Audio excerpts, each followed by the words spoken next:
Now, I've been teaching Tai Chi for decades.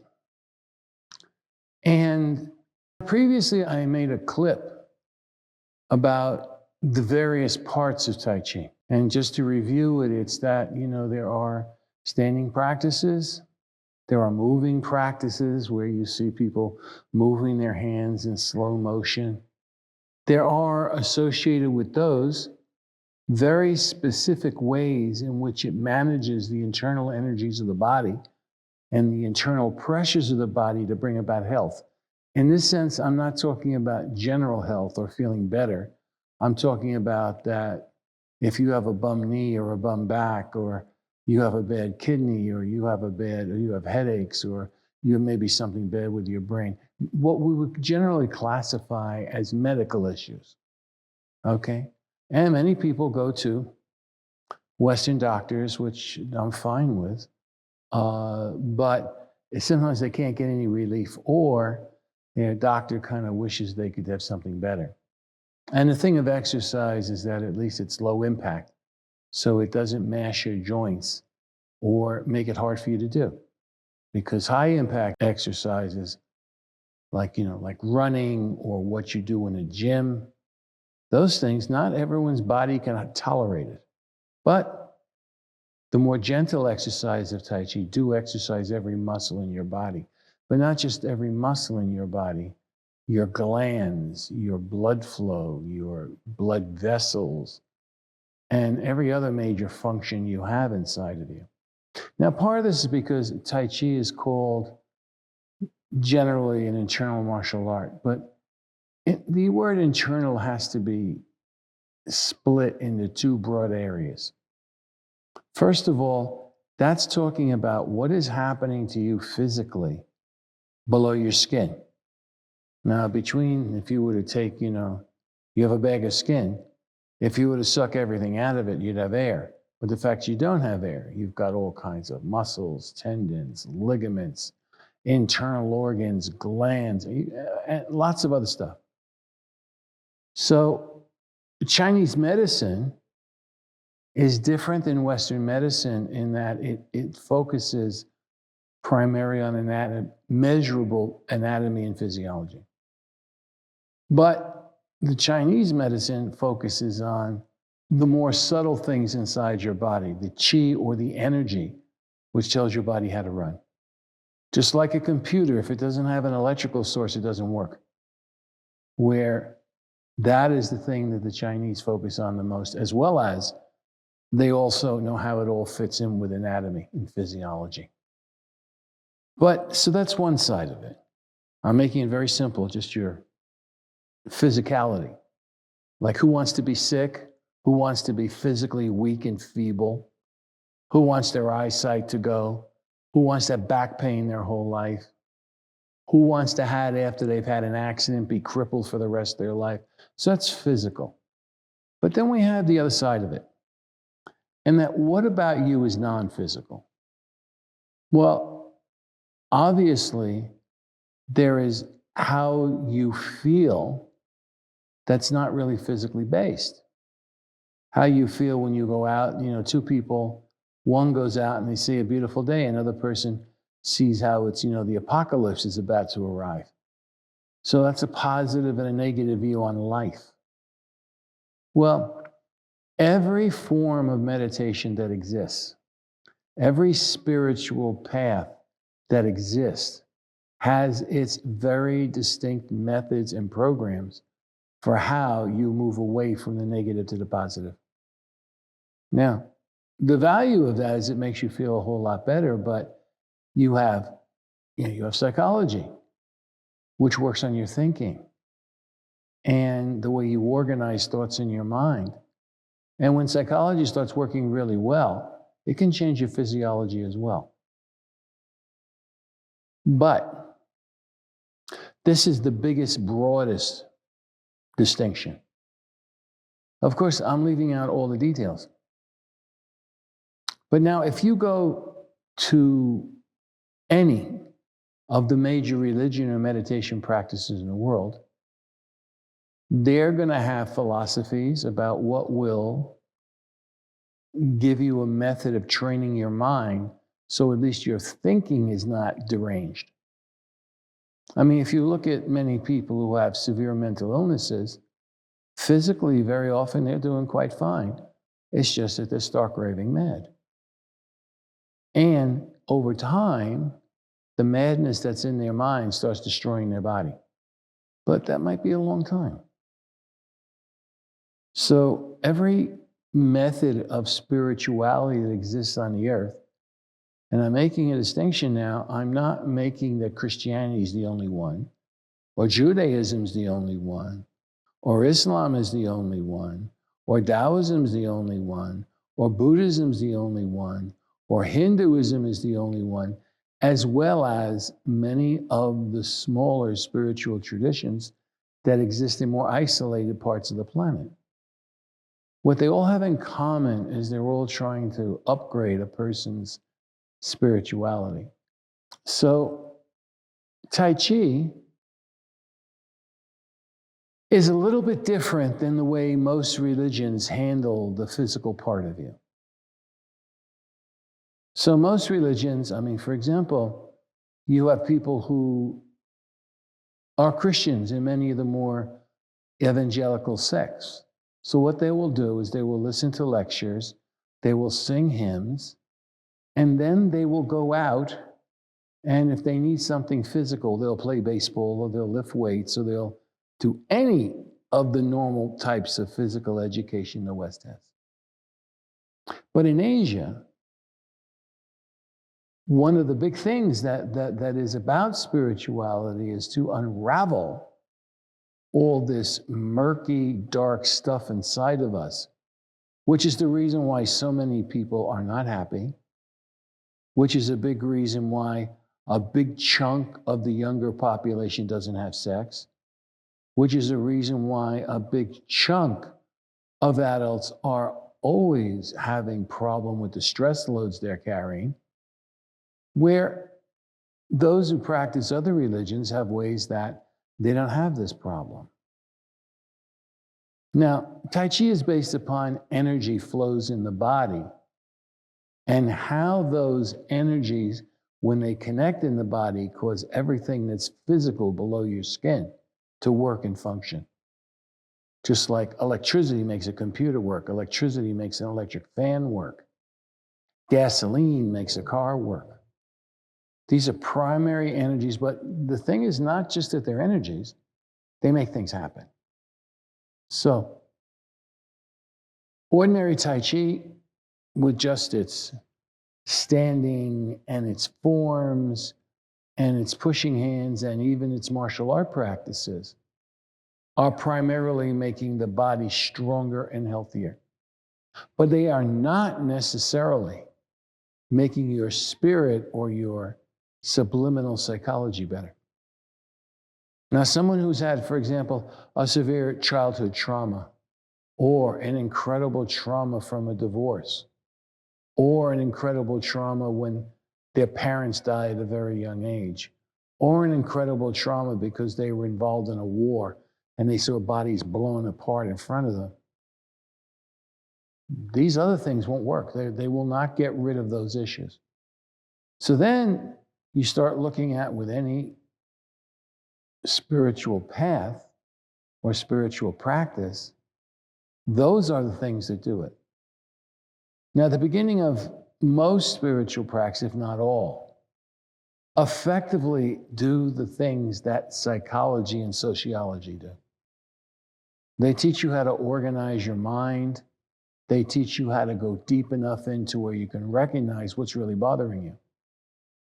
Most people who have things that they're just uncomfortable with this life are, why are you, I don't know, I just am.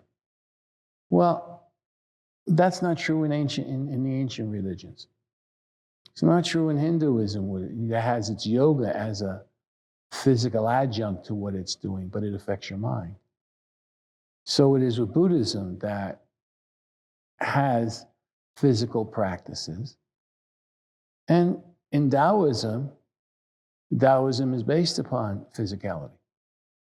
In how you have physicality what your potential just having a body is and how you get it to evolve. And the more evolved a person is, general rule, the more happy and content they are with life. So a lot of people just like to, make Tai Chi. Oh, it's good for reducing stress, which has been proven in plenty of tests. The West has put its measuring devices, and Tai Chi has shown that it reduces stress. But the how it works very specifically requires someone who has a very high level in Tai Chi, what they call master. Because there's a lot of research that's gone on for thousands of years about how it works. And the people who hold those lineages, they know how it works. Just like surgery's gone on for a few hundred years.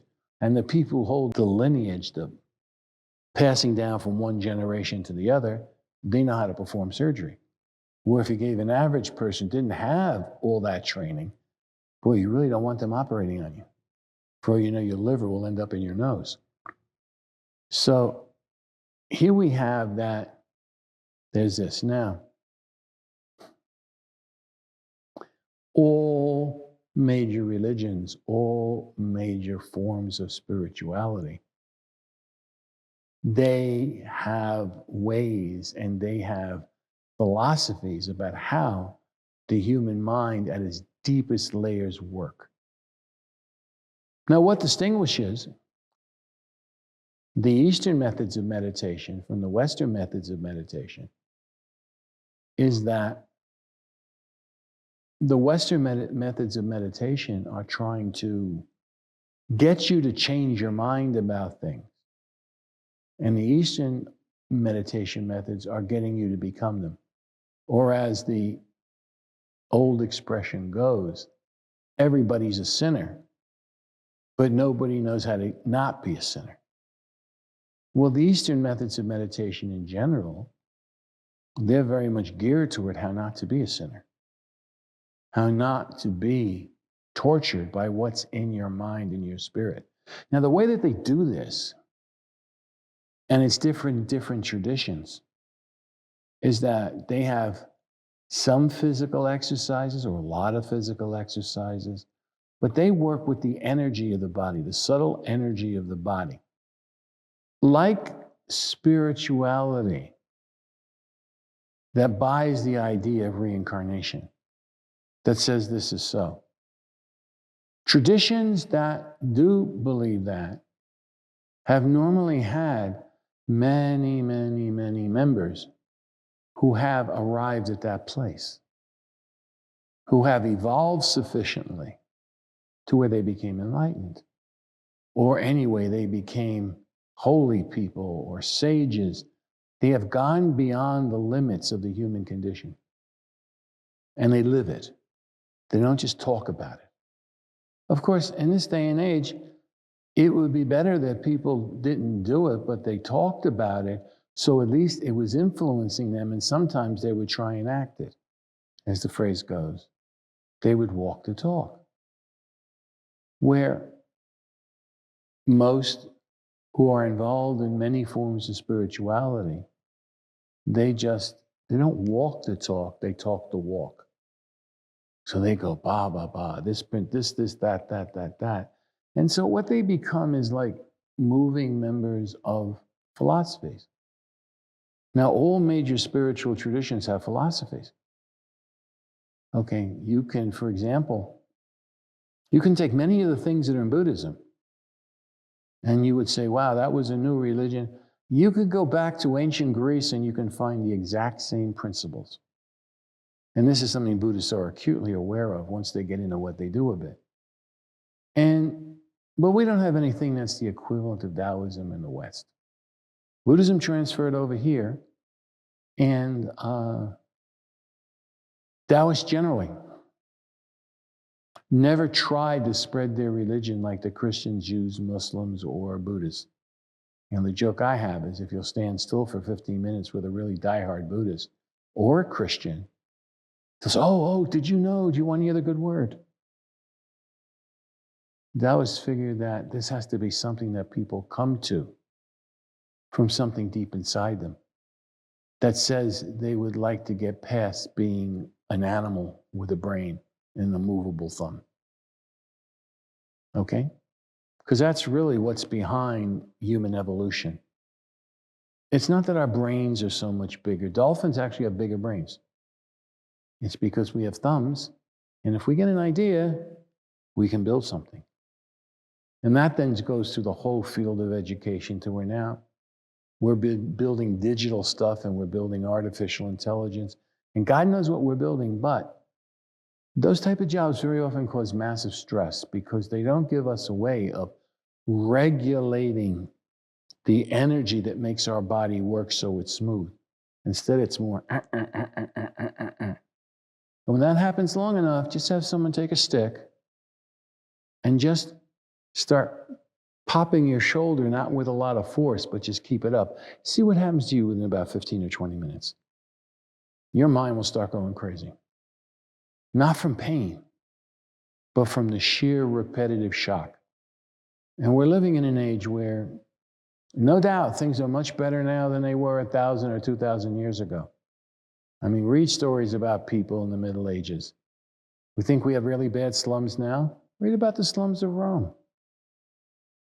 But it's a way of getting past it. So, Daoism came before Buddhism. I don't know how much longer before Buddhism, because Buddhism's easy to track. It came from a person called Shakyamuni.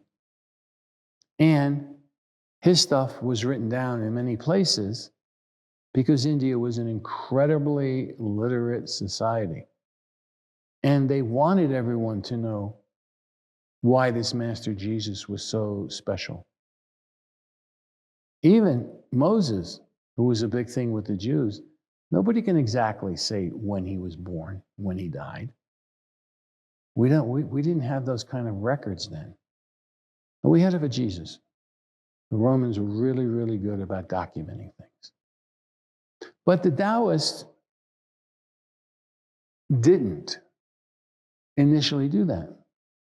I mean, you go back about 4,000 years and you end up with the Yellow Emperor, who is the one who theoretically developed Chinese medicine and who became the unifying point, like the Dalai Lama is for Buddhism or the Pope is for Catholics. He was that unifying figure. But the biggest thing they did is that they developed all these practices. And that's how you get there. Not that you want to get there, that's motivation.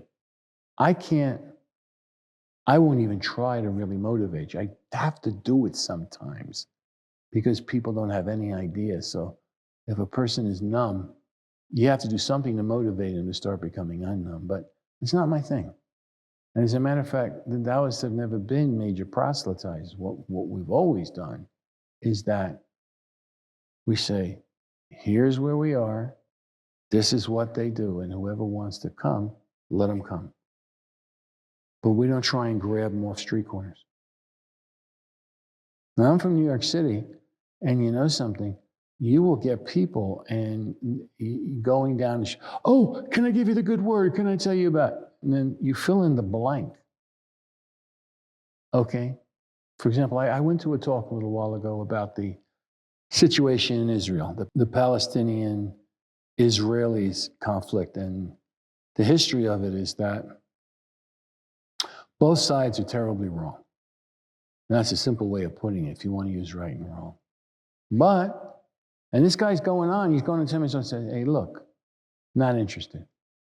But I tell him that 3 times before he leave me alone. Okay, because I was waiting for some people who were coming out of the same building. But they wouldn't stop. And they had no idea if what they were saying was the truth or out and out fantasy. They didn't have to. If you're a good Muslim, 5 times a day, learn something about hypnosis. That's a hypnotic induction. Take a Catholic who from a young age is doing a rosary and repeating this same stuff. That's a hypnotic induction. Say people who are, repeating a mantra. That's a hypnotic induction. It does all. That's what they do. Well, don't do that in the beginning. All they do is just have a person learn how to go inside their body and find out what's there. And then in their meditation methods, once the body is open, because truthfully speaking, if your body is closed down, it's very hard for you to recognize what are the subtle things in your mind. A trauma that happened 40 years ago, some of it's in your body, but a lot of it's in your mind. And you have to progress to the mind. So that's where we end up with the spirituality side. Now, just to give a quick thing, and I really mean it's a quick thing. The primary Taoist method is learning how to make your mind still, quiet. That's, I would say almost everybody does that. But then is to use that concentrated power of the mind to start finding what things in you with the karma inside you is bound and stuck. And learning how to get your mind around that karma and then into that karma, and then have a way you can use your mind to release it, as well as you get better, how to motivate the energy in your body to really start circulating and bring it to that place. So if you only got to 10% of it, you go up to 30, you get to 30, you go up to 50, and then to release it. Now, at the end of doing this, you go through your whole body and you go down. Then the next thing is that what is your relationship to what's inside of you? Now, most of us right now, we can't feel our internal organs. And if there's all sorts of emotional, mental, karmic stuckness there, we suffer from it. Just as if what is stuck there is incredibly positive, then we can do things in life easily without seeming invisible obstacles. Now, these methods start in Daoism first with the standing methods, which are good for opening, teaching you how to open up the energy inside your body. But then you have moving methods. You have all these sciences they call qigong, which is a term that's really only been used the past 150 years to any extent. Then it starts going, so you have something like Tai Chi, which is, from an internal perspective, a form of qigong. Okay? Because all these movements can either be done to make energy flow inside your body so you have conscious ability to make it move how you want. So if you're sitting, you just make it move where you want. You either go to a blockage you're having a damn hard time getting rid of, apply your mind on it, energize it, and that's how you get rid of it. And this goes through stages in your system. So you have your physical body. You have the energy that's just outside your physical body. Then we start talking about what are the energies, what are the loose and the congealed energies that screw up your emotions or make your emotions terribly happy. If the energy that goes to your parts of your body that make you emotionally happy are always open, you're one of those rare people you meet in life who they're just pretty much happy no matter what happens. Terrible things happen, they go, oh dear, there it goes again. Oh, it happened again. Oh, well, that's okay, it'll pass. And I'll work on it until it passes. Then you take it up to the mental level, and the mental level gets very subtle because we think of the mental level just that you can generate thoughts. And we don't realize that when the energy of the mental body starts activating, people are able to start manifesting things, and people understand things. They look and they don't know why, but they get what the whole picture is. The whole substructure is developed inside them. So then it goes further. For those people who are into the psychic world, the way of moving energies in your body then start opening up centers in parts of your brain and parts of your body that are necessary for your psychic field to arrive. And then you get further downstream, while you're doing these movements. Okay, they're not separate.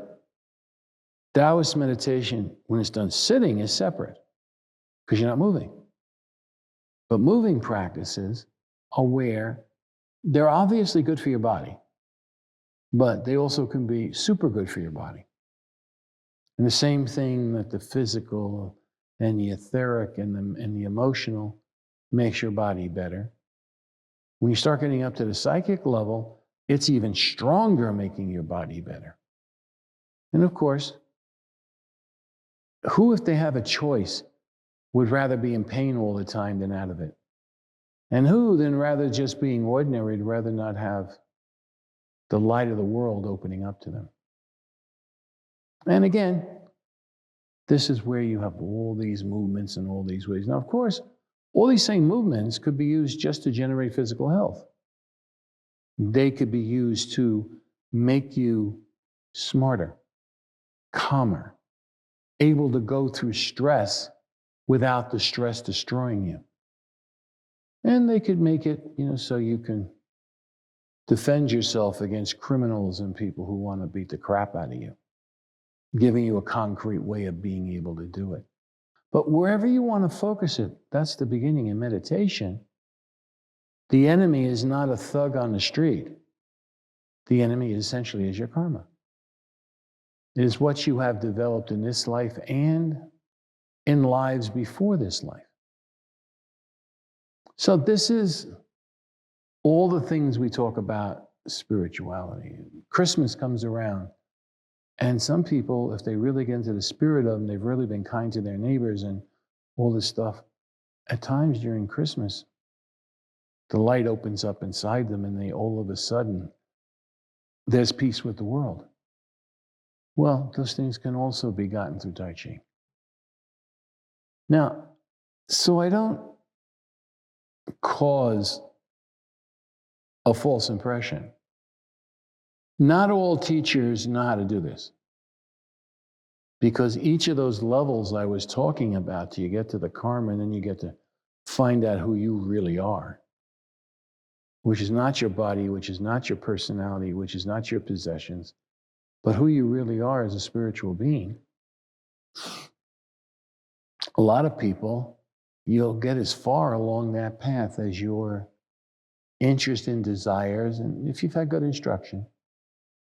But even if your instruction from a teacher is mediocre, if you focus on those things, some of it's going to open up for you.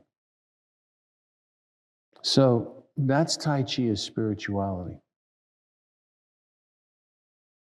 In this one sense, if we could get world leaders or political leaders or titans of industry or doctors to have the spirit start arising inside them, it's going to be a damn sight better world for everybody.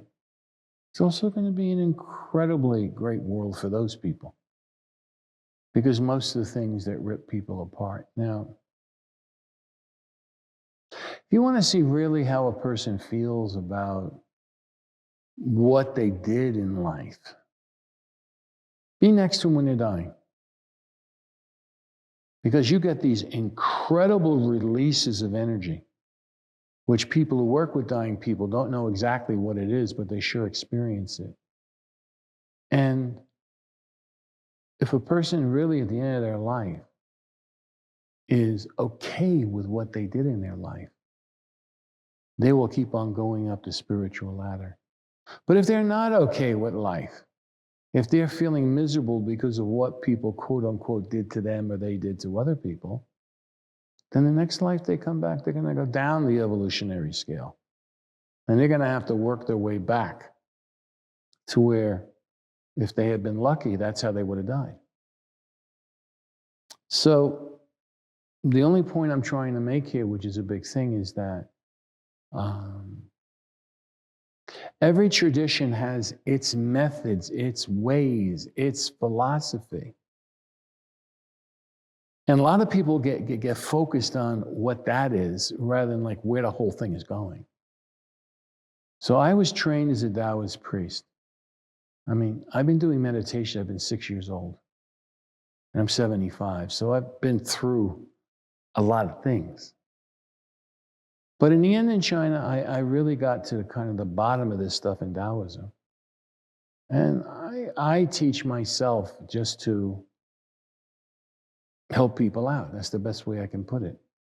Because ultimately, it's a person's practice that's going to bring them the benefits, it's going to bring them the evolution. But I like to help them on that way. Because I'd rather see the human race without pain, without suffering, without confusion, than with it. That's it. Simple. So that's what I teach. But you also can look at the things I've said about it, and if you're doing Tai Chi with anybody, it'll give you a better idea to work out, if what aspect of Tai Chi they're teaching. Now, some people, boom, they can do pushing hands, throw people across rooms. Other people can have 10 thugs and just beat the crap out of them, kill them if required. Other people are just looking at that their jangled nerves can become better. Okay? Some people are looking at it as they got physical problems to get rid of it, or they don't want to get physical problems and they want their body to feel about as good as it can feel. So people will do the different aspects of Tai Chi for their own personal motivations. All I'm saying is that at the spiritual level, the real message is to become free of what's around your karma, what's around your soul. And have your soul wake up and become free. So many people, they do Tai Chi, and then they learn another kind of meditation. And so they practice meditation. Well, okay, you can do that. But the meditation that actually is connected to where Tai Chi comes from and what it was originally designed to do is Daoism. That yin-yang symbol? And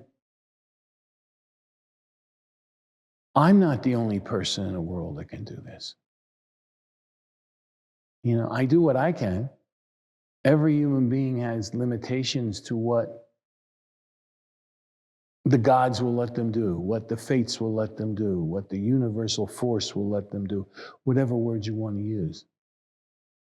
And if you find anyone, and you're real interested in spirituality, then focus on what they're showing you. Or if when you practice Tai Chi, every once in a while you do get to where your energy opens up and your mind expands tremendously, and try and find a teacher who can help with that process.